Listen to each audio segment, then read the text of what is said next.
Josh and I share our thoughts on Bethesda, crossplay, and why the Tokyo Game Show has got its groove back.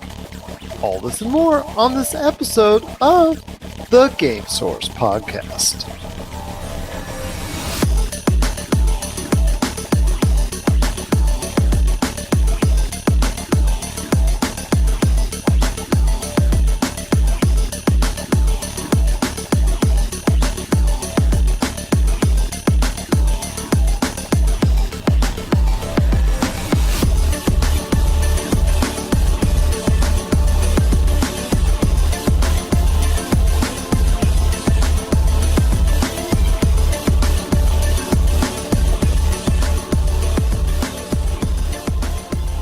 Hey everyone, it's Gerald Glassford with Pop Culture Cosmos and Game Source, along with my good friend Josh Pederson. We'll be talking some Death Stranding, Tokyo Game Show, and our thoughts on crossplay we recorded just before Sony's big announcement for gamers. But first, if you're a Bethesda fan and you like everything that they have to offer, whether it's Fallout series, Quake series, Prey, Wolfenstein, what have you, it is a big time for them because this is their big showcase for all their fans. I know we mentioned briefly about Fallout 76 coming. I'm not as big on it because it looks like it's going to be in that Fallout realm, which is not graphically the greatest in the world, but it's taking that next step to almost like a Destiny type format with a multiplayer centric game. I could be moved wrong. I could be swayed in a different direction. I could end up actually really liking the game, but what are your thoughts on Fallout 76?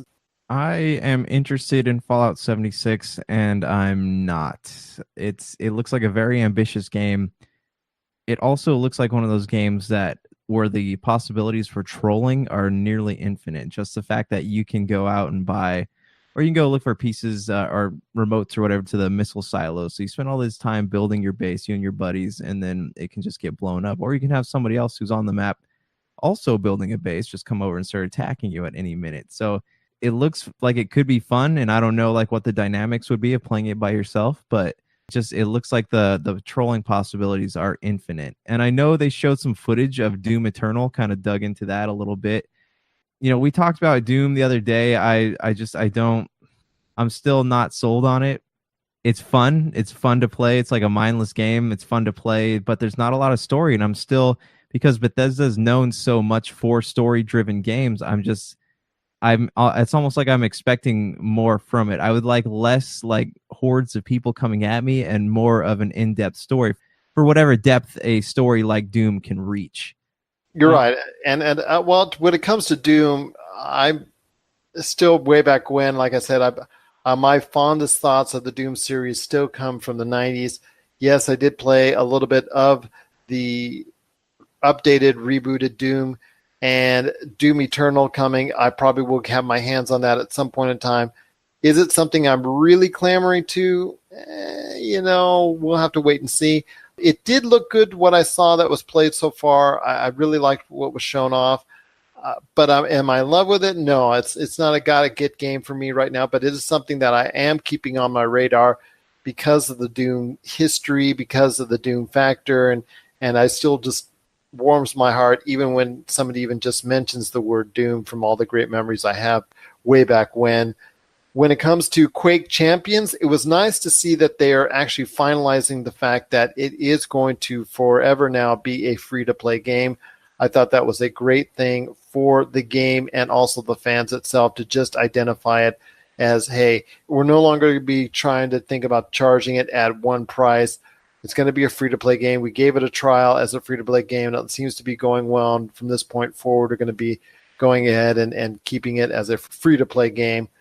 I know they showed off Prey and Wolfenstein in VR, and it still doesn't get me, man, as far as the VR is concerned. But when all is said and done, when it comes to when people are looking back on this VR segment portion of the video gaming scene, and they're going to look at that 3 to 5 years when VR was really something that people were trying to push out there, people will probably have to say that Bethesda tried to capitalize on it the most, because they have tried every which way to make sure that all their games are going to be on that type of format, and almost every other one as well, because Wolfenstein going on Switch. Now you're going to hear, and now you're getting Doom on Switch, and pretty much every other Bethesda game is going to be going on Switch as well, which is great for you as a Switch owner, my friend. I know you don't mind that at all.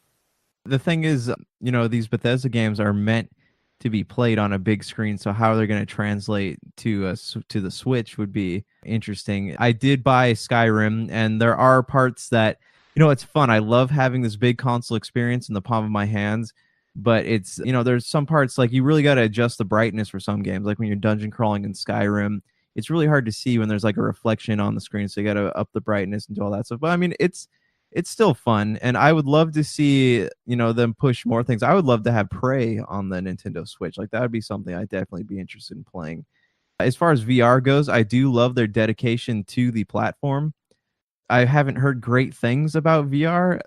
I know a lot of people like playing Skyrim, but my question would be, like, once the novelty of the fact that it is a VR game wears off, is it frustrating? Because I know it's kind of goes back to the whole thing with motion gaming. Even like the Wii was not perfect. You would play sports games and you would try to swing. You had to be right where the sensor is. Sometimes it wouldn't pick up your hands, things like that. And with VR, the technology relies on the visor and the hands, and that's how it tells what you're doing. So where do the glitches come in? At what point does it become frustrating? There's just a lot of questions there that I don't think the technology is good enough, especially to support a game like something that Bethesda has. I love that they're looking into it, and if anyone can crack the VR problem, it is Bethesda, but I just don't think the tech's there yet.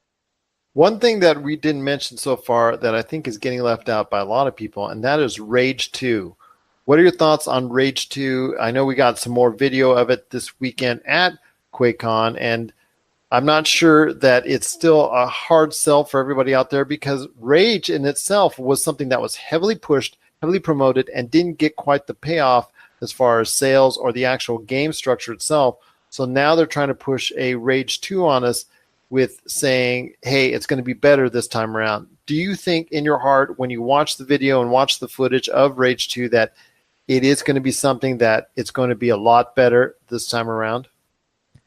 Maybe. See, I wasn't exactly disappointed with Rage 1. The thing that bothered me about it was that they hyped it up like it was going to be the beginning of a new franchise, and then I invested all this time into it, and I didn't get to see what happened next, especially since it ended on a cliffhanger. But now, however, there are so many games out there like Rage 2, or, like Rage, that it's makes me wonder, what are they going to offer me that I can't get elsewhere? I love the idea that the developers of Mad Max are working on this game, and if anyone can handle it, it's them. But it's going to be a busy season for gaming, so what are they going to offer me that's going to make me want to squeeze it into my schedule of games that I want to play?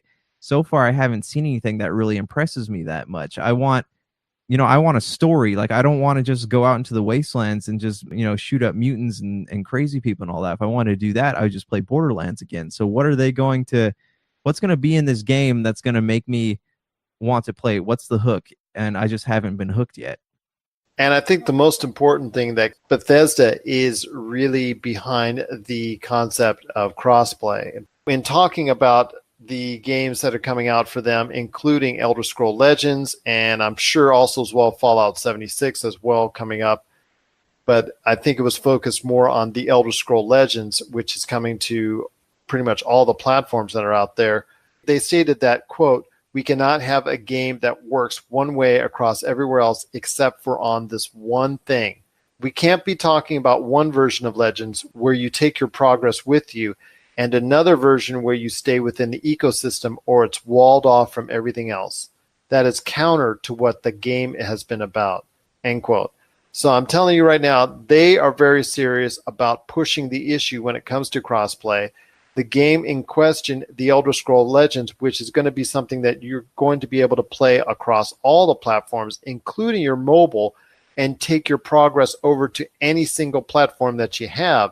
So in the case, let's say myself, I have an Android phone plus an Xbox One and also a PS4, and I'm able to take it to all those. Same with you, my friend. You have from your phone to your Switch, to your PS4, to your Xbox One, to any of those platforms. That game is all about taking your progress from one platform to another. And it clearly seems like if PlayStation doesn't want to play ball, that they're not going to be able to get what they would like to out of it, because they're probably going to even get a copy of the Elder Scroll Legends if that's the case. That is an issue because that would leave a lot of PlayStation 4 owners out, and that could send a big signal that these large developers have had enough of PlayStation 4's reluctance for not utilizing crossplay. I understand what Rob McCallum and Douglas Hoibu have said in the past about the importance of crossplay, but I think it is becoming more and more important, and I think it has become a sticking point with developers at this point in time. Oh, I totally agree. You know, you make a game that goes on multiple platforms and you want them to be able to interact, because people don't have money to go out and buy multiple consoles anymore, especially, you know, in this current market where people are downloading games instead of going out and buying them, and people are, you know, they'd rather sit at home instead of someone going out and buying a Nintendo Switch or an Xbox to play Fortnite with their friends. It makes sense that it seems like it's more profitable to have a game that spans across all consoles instead of just having the gate closed off and not letting people play. The same, Minecraft, Fortnite, Elder Scrolls. It makes sense, and it seems like it's a smart economic move. Yet Sony is not playing ball, and it seems like, if anything, they're going to lose money from stuff like this. So why would they not just give in and let it happen? They want to monopolize their products, but I think in the end that's going to cost them money, especially if there's a trend that continues to happen. Who knows what's going to happen in Fallout 76? You have that's going to be a huge game. And if they want to do cross-platform and Sony locks them off again, there's going to be issues because people want consoles that they can play with their friends. So that's why, I'm predicting that if this becomes a bigger issue, there's going to be more people moving away from Sony and into Microsoft and Nintendo territory, because especially if the PlayStation 5 would come out and it not has that feature. Yeah, exactly. And it seems stupid to me that Sony doesn't want to do it. This is important. This is what people have always wanted.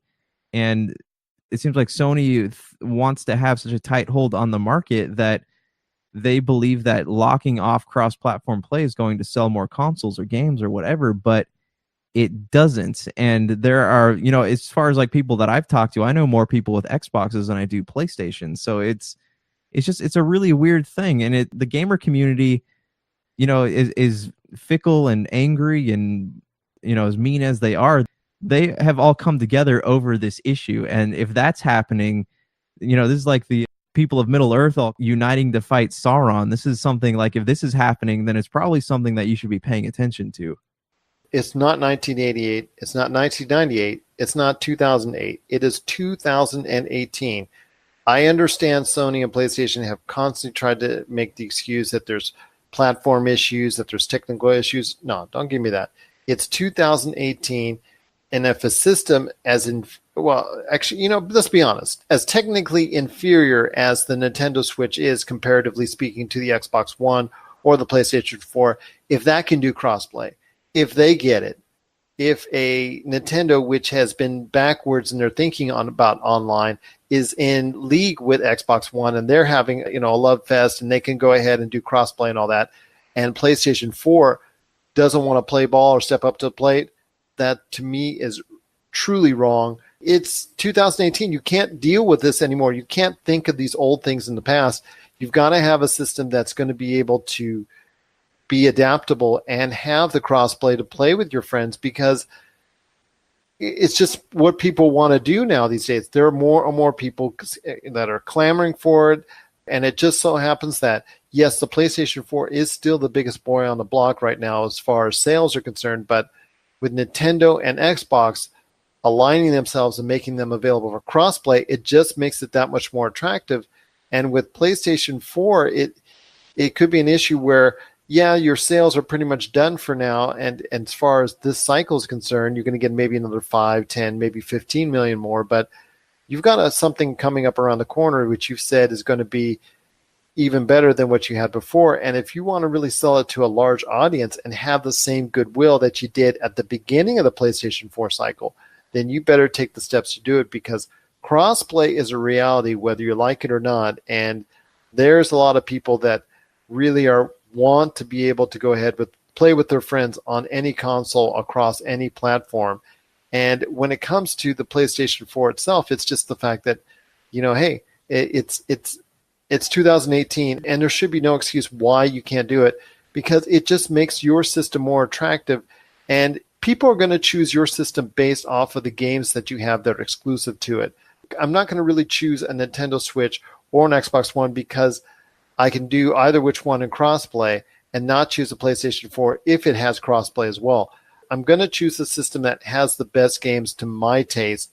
And at this point in time, right now, PlayStation 4 has come out on top so far. And if they want to continue to stay on top, I think they have to go ahead and adapt crossplay to their system.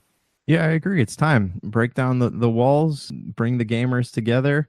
If anything, the gamers are all about community. They love you. They go out to these events, E3, Gamescom, whatever. Like they love to come together over issues, as divisive as they can be. And if this is what the gamers want, this is where the market's heading. It seems like it's only a smart decision to go out and give the fans what they want. It's not like, I don't see the negative side of it, because Sony, like, people buy PlayStation, people buy Xboxes. Like, I'm more geared towards buying the console that has the most exclusives. But we play a lot of games, so naturally I have all three. But like, I like the idea, like, my Halo or whatever I want to play on Xbox, or if there's a like an exclusive Square title, probably going to be on PlayStation. So it all depends on what you like to play, but it's nice to have the option of being able to play with your buddies. It is, and if in the long term that PlayStation 4 wants to stay out on top and also have the PlayStation 5 be an integral part of everyone's future when it comes to buying a console, then crossplay is not a hope to happen, but it needs to happen, and it will happen if Sony smartens up to it. What are your thoughts on crossplay? Is it something that you need to have in your future when it comes to the PlayStation 4? Share us your thoughts, popculturecosmos@yahoo.com. Also as well, Pop Culture Cosmos, Humanica Media, and Game Source on Facebook and Twitter as well. We'll be back with more of the Game Source podcast right after this. Looking for an edge the next time you take on your favorite video game? Then check out Vitabrace High Performance Gamer Wristbands. Packed with the power of fruit seed oil, Vitabrace is clinically proven to help improve performance, giving you a better gaming experience. Head to miraclefruitoil.com and use the promo code MEDIA10 to get $10 off your Vitabrace purchase. Whether you're looking to beat the time on your latest speedrun or are fighting your way to the top on your favorite multiplayer or battle royale, Vitabrace can help you reach your gaming goals. Buy Vitabrace today at miraclefruitoil.com. That's miraclefruitoil.com. Vitabrace. Win with it. Well, my friend, we're coming down to the end of another episode. It's just an awesome time to always talk to you, my friend. I know we got a lot of stuff that's in the fire when it comes to our episode coming out on Friday. Looking forward to that. But any last thoughts on maybe the Tokyo Game Show that just happened with Death Stranding, Devil May Cry, and a lot of other games that got a lot of other pub that you saw? In fact, that took a long time. It spaced itself out well when we were talking about Kingdom Hearts 3 earlier, about over almost a week ago, to where it is now when it comes to a lot of the games that are being talked about at the Tokyo Game Show and how it's regained its importance in the video game world. It's weird because a lot of the developers are actually making big announcements and premiering big trailers at the Tokyo Game Show. And that's something that maybe it happened once upon a time, but it's something we haven't seen in a long time. And Capcom is one who really did take advantage of the press that they had there. They put out a new trailer for the Resident Evil remake, which looks fantastic. Devil May Cry 5, we saw a new trailer for that. Got to see a little bit about what the story's about and a little bit of the characters in action. And they actually said that you'd be able to use, they showed some footage of you being able to use Mega Man's Mega Blaster, and so that looks fun. And that's a little thing we haven't been able to do before. Also, I know you're talking about Death Stranding, so I didn't actually get to see this one, but tell me about it. Well, the big news from that is not only was it more gameplay, and when you're saying gameplay, when it comes to a Kojima game, I don't know if you can actually call it game playing per se. It's more like game experiencing to me. And there was more game experiencing with a new character that was introduced, which is being voiced by veteran voice actor that a lot of people think is one of the best, if not the best in the industry, Troy Baker, which got a lot of interest from the outlets out there. I noticed it got a lot of pub and it, just got a lot of worldwide notice when it comes to this type of game. And with Norman Reedus, that's already been shown in detail as far as being the lead protagonist in the game. And you've got all those other elements that they've already talked about and already shown at past E3 and other points in time. It's starting to shape up as a definitely wild ride from Kojima, but it's something that I may be very interested in picking up. Yeah, I want to know. It looks cool. It looks like a beautiful game. Looks dark and haunting. I want to know more about it though, because from what I like, they had made some vague references about it being like an always online game, and I don't understand that. Like, I don't. It looks like a big story experience, but I don't understand the idea of it being always online. The only thing I can say, maybe because it's supposed to look like a single player experience to me, is that maybe the experience itself changes and gets fed in for you online, depending on what decisions. Like, I'm wearing Mass Effect right now. Remember, Mass Effect was one of the first true games that gave you a decision. Okay, if I'm going to say this, this is going to happen. If I'm going to say this, that is going to happen. Maybe it's going to come down to a point where Death Stranding may be a type of game where if you go in one direction, this might be fed into your system to go ahead and experience. If you go on, take a right turn instead of a left turn, this may happen. Then it may be just too big for any disc to hold or anything of that nature. And it could be so immersive that you might need to be always online to get that type of continual feed of information so that it can expand the game even further. Oh, so it needs to always be pumping content from online. I'm just guessing. When you mentioned that statement, that's the first thing when it comes to mind for me and when it comes to a Kojima type game. That makes sense. I get that. Yeah, I mean, I think that it's going to be like nothing we've ever seen before. It has a lot of cutting edge stuff, and not just technology wise, but story wise. I think he's going to tell a story that it's going to tread grounds that we've never been on before. It kind of in the same way that God of War took a very emotional route from point A to point B. I think that Kojima's going to do something that's really going to push the boundaries, not just of gameplay, but of how we're capable of comprehending video game stories. I hope so. And it looks like something that we're all going to be looking forward to. I know you and I will be talking more about it in the future. And when it comes to Kojima and Death Stranding, it's something that's really going to leave a lot of different opinions out there as far as, well, just it could be way out there, because when it comes to Kojima and video games, you never know where it's going to end up. What are your thoughts on the latest footage when it comes to Death Stranding? Share us your thoughts, popculturecosmos@yahoo.com. Also, share us your thoughts on the Tokyo Game Show. Has it now regained a lot of its importance within the video game world, or do you think it ever lost it? Share us your thoughts, Pop Culture Cosmos, Humanica Media, and Game Source on Facebook, Twitter, and Instagram as well. So thank you, everyone, for listening to today's show.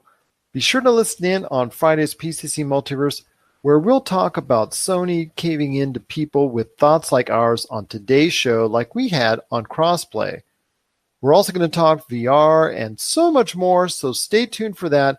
That's Friday, the PCC Multiverse, when it hits the Pop Culture Cosmos channel or any one of our many radio outlets as well. And finally, I'm going to leave you with a big announcement that we've got for everyone out there. For those who have listened to this podcast, the Game Source podcast, either just now for the first time or whoever has listened to our episodes dating all the way back to its origin in 2009, my longtime compadre and cohort in crime for many, many years with Game Source, Mr. Jamie Monroy, aka Degenerate08, will be taking over future episodes of the show with his good friends Tony, aka White Wolf Echo X, Jesse, aka Microspecs, and Kelly, aka Grey Wolf. They're all going to be part of a new lineup for the Game Source podcast, so look for that coming very soon to this channel right here at the Pop Culture Cosmos. Josh and I may sneak on from time to time because you know us, we're always talking the latest news and trends in pop culture and video games at least twice a week with the Pop Culture Cosmos, the PCC Multiverse, and even the PCC Gamescast as well. Thanks to Josh for being on the show today. This is Gerald saying it's another beautiful day in paradise right here on the Game Source Podcast. And here's hoping you have yourself a great